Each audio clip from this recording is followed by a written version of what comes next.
நேற்று பேசுறப்ப கூட நீங்க சொல்லிருந்தீங்க செந்தில் பாலாஜி அவர்கள் வந்து பிஜேபி போறாரு, பிஜேபி தலைவர் போஸ்டிங் கூட அவர் தருவாங்க அப்படின்னு சொல்லிட்டு. என்ன சார் கன்ஃபார்மா?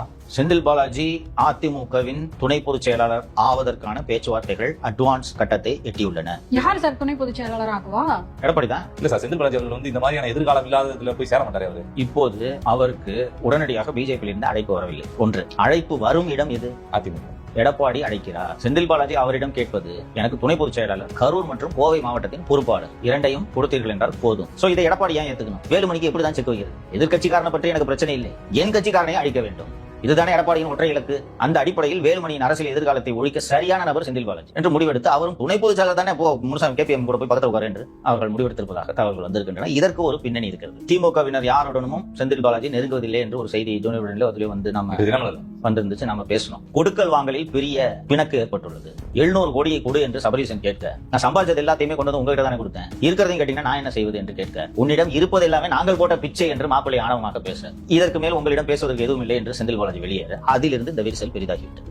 சோ இப்போது என்ன எதிர்காலம் என்ற அடிப்படையில் எடப்பாடி அழைப்பு விடுத்துக் கொண்டிருக்கிறார். அண்ணன் செந்தில் பாலாஜி இன்னும் எந்த முடிவும் எடுக்கவில்லை. ஆனால் நிச்சயம் திமுகவில் தொடரப்போவதில்லை என்பது மட்டும் உறுதியாக தெரிகிறது. செந்தில் எந்த கடவுளுடைய பெயர்? முருகன். முருகனுக்கு எத்தனை வீடு? அறுபடை வீடு. 6வது கட்சி. எப்படி சார் மறுபடியும் அதிமுக போறது? எப்படி ஆகுது? வெளியில போயிட்டு வரல, ஃப்ரெஷ்ஷா தான் கணக்கு வைக்கணும். நீ சரி. அப்படி கண்டினியூ தான் ஒரு கட்சி. எது அமமுக, திமுக, திருப்பி அதிமுக, அதுபடி வீடு கொண்ட முருகனுக்கு அரோகரா. திமுகவில் நடக்கக்கூடிய அடுத்த குழப்பத்தையும் பேசி விடுவோம். 3 நாட்களுக்கு முன்னால் சித்தரஞ்சன் சாலையில் குளத்தூரின் முன்னாள் எம்எல்ஏ வீட்டில் ஒரு கட்சி கூட்டம் நடக்கிறது. துரைமுருகன் அதில் பங்கேற்கிறார். நாராசா இருக்கிறார், கனிமொழி இருக்கிறார், மூத்த தலைவர்கள் இருக்கிறார்கள். 70 வயதை கடந்தவர்கள் நிர்வாகி பதவியில் இருக்கக்கூடாது. 60 வயதை கடந்தவர்கள் மாவட்ட செயலாளர்களாக இருக்கக்கூடாது. 40 வயதை கடந்தவர்கள் ஒன்றிய செயலாளர்களாகவோ கிளைக்கழக செயலாளர்களாகவோ இருக்கக்கூடாது. இதுதான் மாற்றம். இந்த மாற்றத்தை நாங்கள் விரிவாக ஆலோசனை செய்து பரிந்துரைக்கிறோம் என்று திராவிட மாப்பிள்ளை சாரும் உதயநிதியும் பரிந்துரைக்கிறார்கள். இதை உடனடியாக செயல்படுத்தினால் இடைத்தேர்தலில் நடுத்தருவுக்கு வருவோம், உள்ளாட்சி தேர்தலில் நாசமாய் போவோம் என்று அண்ணன் ஆராசாவும் கனிமொழியும் கூறுகிறார்கள். இல்லை உடனடியாக செயல்படுத்த வேண்டும், கட்சியில் இலரத்தத்தை பாய்ச்ச வேண்டும் என்று உதயநிதியும் சபரீசனும் வலியுறுத்த, பொதுச் செயலாளர் ஏதாவது கைது போடணும்னா கொடுத்தனுப்புங்க, முடிவு எப்படி இருந்தாலும் நீங்க தான் எடுக்க போறீங்க என்று துரைமுருகன் அந்த கூட்டத்திலிருந்து வெளியேறியிருக்கிறார். இந்த தகவல்கள் அனைத்தும் கூட்டம் நடந்து முடிந்த 1 மணி நேரத்தில் தமிழக உளவுத்துறைக்கு வந்துவிட்டது. யார் இந்த தகவலை சொல்லியிருப்பார்கள், இவ்வளவு விவரமாக அந்த கூட்டத்திலே என்ன பேசப்பட்டது என்பது உட்பட யார் இவ்வளவு துல்லியமான தகவல்களை உளவுத்துறைக்கு சொன்னது என்று பார்த்தால், இந்த தகவல்களை எல்லாம் உளவுத்துறைக்கு சொன்னது செந்தில் வேலன். இல்ல அவர் என்ன திமுக கட்சி நிர்வாகி, அவரும் போய் பங்கேற்றார். அவருக்கு 16 பேர்ல எல்லாருமே பேசிட்டு இருப்பாங்க. அவர் தானே கடந்த ஆட்சியில் திமுக தலைவராக இருந்தது. சார், இந்த தகவலை எதுக்கு அவர் உளவுத்துறைக்கு தெரிவிக்கிறார்? நான் உங்களுக்கு தகவல்களை தருகிறேன், நீங்கள் எனக்கு இளைப்பாறுதல் தாருங்கள், எனக்கு நல்ல பதவியாக தாருங்கள், இப்போது நீங்கள் தான் அதிகாரமிக்க பதவியில் இருக்கிறீர்கள் என்று தன்னுடைய பேட்ச்மேட் அஸ்ராகரிடம் கேட்காமல் வேறு யாரிடம் கேட்க முடியும்? இதை எதற்கு இந்த நிகழ்ச்சியில் பதிவு செய்ய வேண்டும்? தப்பித்தவரை கூட செந்தில் வேலன் நல்ல பதவிக்கு வந்துவிடக் கூடாது. ஏனென்றால் தமிழகம் நாசமாய் போனதற்கு காரணமான அதிகாரிகளில் முக்கியமான ஒரு அதிகாரி செந்தில் வேலன். அஸ்ராகாருக்கு எப்படியும் பேட்ச்மேட் லாயல்ட்டி இருக்கும். சரி, செஞ்சு கொடுப்போம், பாவம் நம்ம பேட்ச்மேட் ஒன்னா 1 வருடத்திற்கு மேல் ட்ரைனிங்ல இருந்திருப்பாங்க, அதுக்கு பிறகு நட்பாக இருந்திருப்பார்கள். போன ஆட்சியில நம்மளையும் நல்லா தானே பாத்துக்கிட்டாரு, நாம இந்த வாட்டி நல்லா பாத்துக்குவோம் என்று நினைத்து ஜான் ஆரோக்கியசாமியிடம் சொல்லி அருணுக்கு நியமனம் வாங்கியது போல் முதல்வரை ஏமாற்றி, அருணுக்கு போஸ்டிங் வாங்கும்போது செந்தில் வாங்க முடியாதா? இவர் அவ்வளவு மோசம் இல்ல சார், அவன் போஸ்ட் போட்டு விடுவோம், south zone, west zone, vigilance போடுங்க. இது நடப்பதற்கு வாய்ப்பு இருக்கிறது. மொட்டிலேயே கருக்கி விட வேண்டும் அப்படிப்பட்ட யோசனைகள். சோ திமுகவில் என்ன நடக்கிறது என்று உளவுத்துறைக்கு தெரிய வேண்டும். வேற சோர்ஸ் டெவலப் பண்ணுங்க. இந்த சோர்ஸை நம்பி சோர்ஸுக்கு போஸ்டிங் வாங்கி கொடுத்தீங்கன்னா கடும் விமர்சனத்துக்கு இந்த அரசு ஆளும். திமுகவினரை பார்த்து தாவேக்க நிர்வாகிகளும் அமைச்சர்களும் பாடம் கற்றுக்கொள்ள வேண்டும். கத்துக்கிறதுக்கு ஏதாவது இருக்கா சார்? இருக்கு, சொல்றேன். கொளத்தூரிலே கொத்து பரோட்டா போடப்பட்டது கொத்து பரோட்டாவின் குற்றம் அல்ல. திரு ஸ்டாலின் அவர்கள் கொளத்தூரில் தோற்றது அவரது செயல்பாடுகளால் அல்ல, அவர் கட்சியினரின் செயல்பாடுகளை அவர் கண்டிக்காததால், தடுக்காததால், நடவடிக்கை எடுக்காததால், சேகர்பாபுவின் செயல்பாடுகளால், மா சுப்பிரமணியத்தின் செயல்பாடுகளால், நேருவின் செயல்பாடுகளால், அன்பில் மகேஷின் செயல்பாடுகளால், துரைமுருகனின் செயல்பாடுகளால், இதனால் தான் அவர் கொளத்தூரின் முன்னாள் எம்எல்ஏ ஆனார். சோ அருண்ராஜ் அவர்கள் ஒரு ஸ்லிப்பு, அவர் வேண்டுமென்று அப்படி பேசவில்லை, ஒரு ஸ்லிப்பு. அடுத்த செகண்ட் பை மிஸ்டேக் நான் பேசிட்டேன், வருத்தம் தெரிவிச்சுக்கிறேன், மேட்டர் முடிஞ்சு. 20 நிமிஷம் இந்த சாராய வியாபாரியோட மர்மம் இருக்காரு புரியும் நேர்களுக்கு, அதை எஜுகேட் பண்ணிட்டே இருக்கோமே, தப்பு பண்ணிட்டேன். நேற்றைக்கு நான் அவையில் பேசியதற்கு வருத்தம் தெரிவிச்சுக்கிறேன். நான் கற்றுக்கொள்ள வேண்டும். முடிஞ்சா உயர்ந்திருப்பார், வந்து திருப்பி உருட்டுறது எனக்கு தமிழ் கொஞ்சம் பிரச்சனை தான்.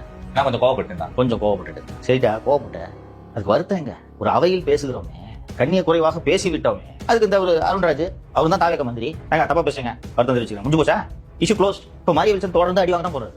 நாமும் விட போவதில்லை, மற்ற கட்சிகளும் இதை விட போவதில்லை. வருத்தம் தெரிவிப்பதற்கு பதிலாக இப்படின்றாரு, அப்படின்றாரு, இப்படி உருட்டுறாரு, அப்படி உருட்டுறாரு. ஏவாவில் அவர்களுக்கு நன்றியெல்லாம் தெரிவிக்கிறாரு.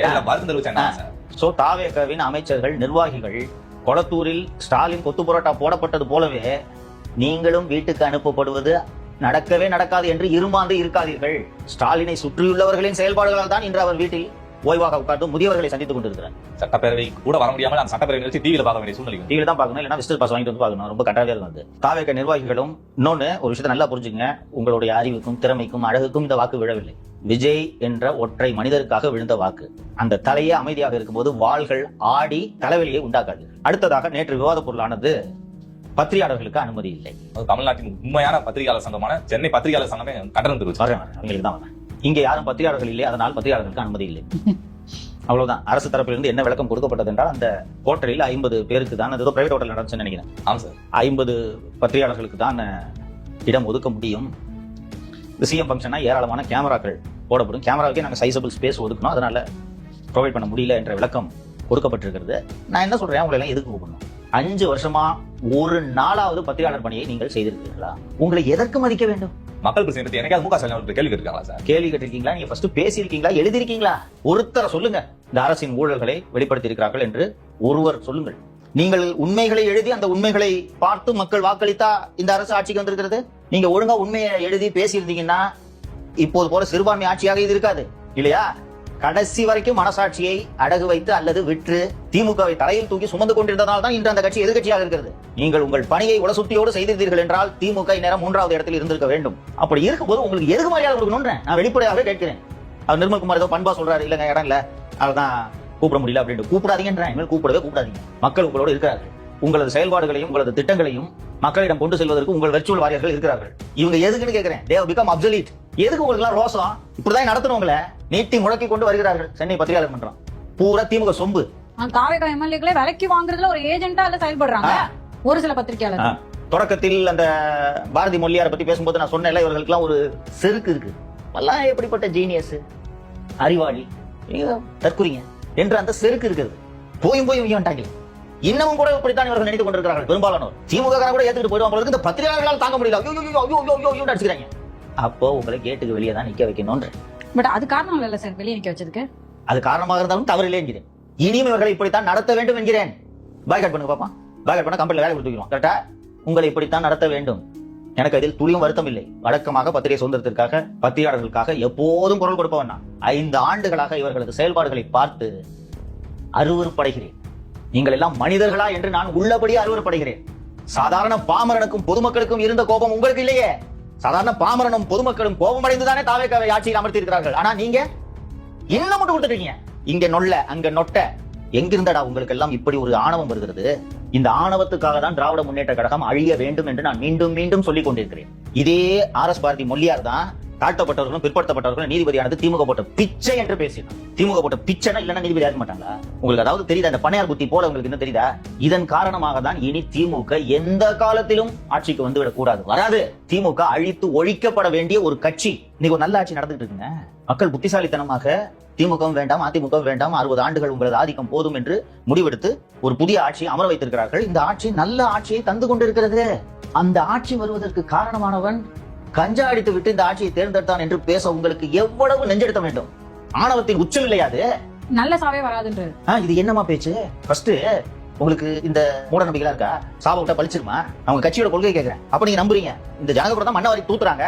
உங்க ஒட்டுமொத்த தமிழகமும் அல்லவா மண்ணை வாரி தூற்றுகிறது? அப்படி மண்ணை வாரி தூற்றுவதற்கு கூட மண் இல்லாத அளவுக்கு மண்ணையும் அள்ளி விட்டீர்கள். எதை வாரி தூற்றுவது? கையேறு நிலையில் இருக்கும் பெண்கள் போல புலம்புகிறார். புலம்புறது அதெல்லாம் விடுமா? உனக்கு எங்க இருந்து இவ்வளவு ஆணவம் வருது? மா சுப்பிரமணியம் 2 மருத்துவமனை கட்டிட்டாராம். அந்த மருத்துவமனையில வைத்தியம் பார்த்தவனோட சொந்தக்காரெல்லாம் ஓட்டு போட்டு கூட அவர் ஜெயிச்சிருப்பாரா? மா சுப்பிரமணியம் அந்த 2 மருத்துவமனை கட்டுறதுக்கு எத்தனை கோடி லஞ்சம் வாங்கினா தெரியுமா உனக்கு? எங்களுக்கு தெரியாதா? உனக்கு ஓட்டு போடலாம் அவன் செத்துணுமா?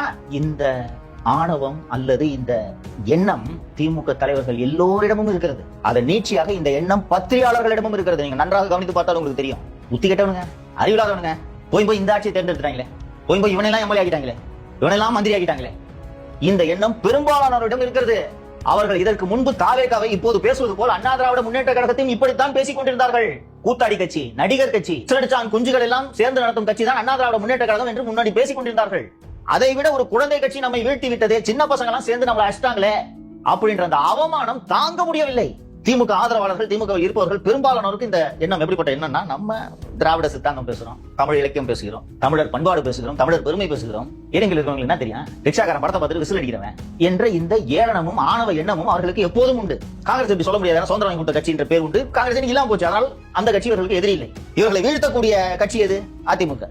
நானே திமுக ஆதரவு தெரிவித்துக் கொண்டிருக்கும் போது எனக்கு அதிமுக மீது பெரிய மரியாதை கிடையாது. நானும் அந்த கட்சியை அப்படித்தான் பார்த்தேன். ஏன்னா அந்த கட்சி உள்ளபடியே எம்ஜிஆர் என்ற முகத்தை பார்த்து உருவான கட்சி.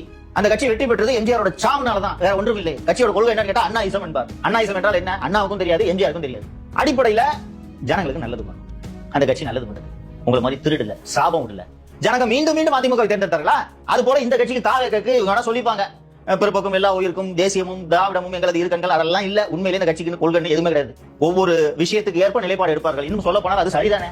கண்ண மூடிட்டு எதுக்கு ஒரு நிலைப்பாடு எடுக்க வேணும்? இன்னொன்னு, நீங்கள் கொள்கை குன்றுகளாக இருந்தால் இன்று பிஜேபியோட உறவு வைக்க மாட்டோம் என்று உங்களால் உறுதியாக சொல்ல முடியுமா? இந்தியா கூட்டணி கட்சிகளும் பிஜேபி எதிர்க்கக்கூடிய கட்சிகளும் மக்களவை சபாநாயகர் அளித்த தேநீர் விருந்தை புறக்கணித்துள்ளன. கனிமொழி சென்று பங்கேற்கிறார். என்னங்க இந்த மாதிரி நீங்க தேநீர் விருந்துல கலந்துக்கிட்டீங்களாமே, இந்தியா கூட்டணி கட்சிகள் எல்லாம் புறக்கணித்திருக்கின்றனவே என்று சொல்லும் போது, இல்ல கிளவையில இருக்கை மாற்றி அமைப்பது தொடர்பாகத்தான் நான் அவரை சந்திக்க சென்றேன். அப்போ ஒரு டீ கொடுத்தாரு. அதற்காக நான் தேநீர் விருந்தில் கலந்து கொண்டேன் என்று பொருள் அல்ல. அப்படி என்று புத்திசாலித்தனமாக ஒரு பதிலை சொல்லி இருக்கிறார். நான் தற்செயலா அந்த பக்கம் போகுது டீ பார்ட்டி நடந்துட்டு இருந்துச்சு. வாங்க வந்ததுதான் வந்துட்டீங்க, சமோசா வந்துட்டு ஒரு டீயை குடிச்சிட்டு போங்க. எல்லாம் பார்த்தா பைத்தியக்கார மாதிரி தெரியுது. அப்படித்தானே? உங்களது நிலைப்பாடு எப்படி என்பது தெரியாது. இவர்கள் டிசைனாக கொள்கையை மாற்றிக் கொள்வார்கள். இந்த இடத்தில் RS பாரதியின் இந்த பேச்சையும் கம்யூனிஸ்டுகளையும் நாம் ஒப்பிட்டு பார்க்க வேண்டும். ஜனங்க ஓட்டே போடாதுப்பா, புரியுதா? கிண்டல் பண்ணுவாங்க. இந்த மாதிரி சிவப்பு துண்டு போட்டு வந்துட்டான் ஒருத்தன் அப்படின்னு மிக எளிமையாக ரப்பர் செருப்பு போட்டுட்டு சைக்கிள் தான் சுத்திட்டு இருப்பாங்க. இப்பதான் எல்லாம் காருக்கு வாங்கிட்டு தான் 25 கோடி வாங்கிருக்காங்க. என்ன தேர்தலில் ஜனங்க ஓட்டே போடாது, டெபாசிட் கூட கிடைக்காது. ஆனா மக்களுக்கு பிரச்சனைனா முதல்ல போய் நிப்பாங்க. ஒரு நாளும் அவர்கள் மக்களை இழிவாக பேச மாட்டார்கள். இன்னொன்னு, மக்களை எஜுகேட் பண்றதுதான் நம்ம வேலை. மக்களை முட்டாள்னு பழிக்கிறது நம்ம வேலை இல்லைன்னு நம்புவாங்க. ஆனா இவனுங்களுக்கு எகத்தாளத்தை பத்தியா? எனக்கு ஓட்டு போலன்னா நீ எல்லாம் கஞ்சா குடிக்காரன். நான் தாவேகாவின் தலைவர் திரு விஜய் அவர்களை பார்த்து ஆலோசனையாக சொல்கிறேன். RS பாரதியின் பேச்சை கண்டித்து தமிழகம் எங்கும் தாவேகா போராட்டம் நடத்த வேண்டும். இதை எளிதில் விட்டு விடாதீர்கள். தமிழகம் எங்கும் நடத்த வேண்டும். RS பாரதி மன்னிப்பு கேட்கும் வரை போராட்டம் விடக்கூடாது. எப்படி சபிப்ப ஜனங்களை? நல்லசா வராதுன்னு சைதாப்பேட்டை மட்டுமல்ல, இது இன்னும் RS பாரதியோட இந்த பேச்சு வைரலாக வேண்டும். RS பாரதியின் டிஎன்ஏவிலே இந்த ஆணவம் இருக்கிறது. ஒரு வாட்டி தாழ்த்தப்பட்டவர்கள் நீதிபதி அந்த போட்ட பிக்சர் பேசிட்டார்ல, அதற்கு பிறகு விகடன் பேட்டி எடுக்கிறாங்க. எப்படி சொல்லிட்டீங்க? நான் சாதி எல்லாம் பாக்குறேன் கிடையாது. என் டிரைவரே ஒரு ஹரிஜன் தெரியுமா? அதே சாதி பாக்கு. அப்படி பார்க்க கூடாது. இதே அப்ப சொல்லி காட்டுற மனுஷன் தானே. அப்ப ஹரிஜன் ஓட்டுற வண்டியில உட்கார்ந்து போறது உங்க பெருந்தன்மை. அதை நீங்க பகுமானமா வெளில சொல்லிக்கிறீங்க. அப்படித்தானே? என் டிரைவரே ஒரு ஹரிஜன் தெரியுமா? இந்த சாதி ஆணவத்தின் நீட்சிதான் இப்படி எல்லாம் வெளிப்படுகிறது. காட்டப்பட்ட நீதிபதியானது கலைஞர் போட்ட பிச்சை, கீழே இருக்கிறவங்க எல்லாம் மேடையில உட்கார வச்சது திமுக போட்ட பிச்சை. நீங்க இப்படி பேசாரு சார். 2026 எலெக்ஷன் நடந்துல சார். அப்ப துரைமுருகன் அவர்கள் பிரச்சாரம் பண்றாரு, விசிக நிர்வாகி ஒருத்தர் மேல நிக்கிறாரு, நிக்காது என் கீழே போஸ்ட். தம்பி, திமுக என்ற கட்சியே சாதி வெறி பிடித்த கட்சி. அண்ணா திராவிட முன்னேற்ற கழகத்தின் பொதுச் செயலர் செல்வி ஜெயலலிதா அருந்ததியர் சமூகத்தை சேர்ந்த திரு தனபால் அவர்களை சபாநாயகராக்கி அழகு பார்த்தது போல திமுகவால் செய்ய முடியுமா? ஒரு நாளும் செய்ய மாட்டார். இன்னைக்கு போற போக்குல ஒரு 7 தாழ்த்தப்பட்டவர்களை மந்திரி ஆகிட்டு போயிட்டே இருக்காரு விஜய்.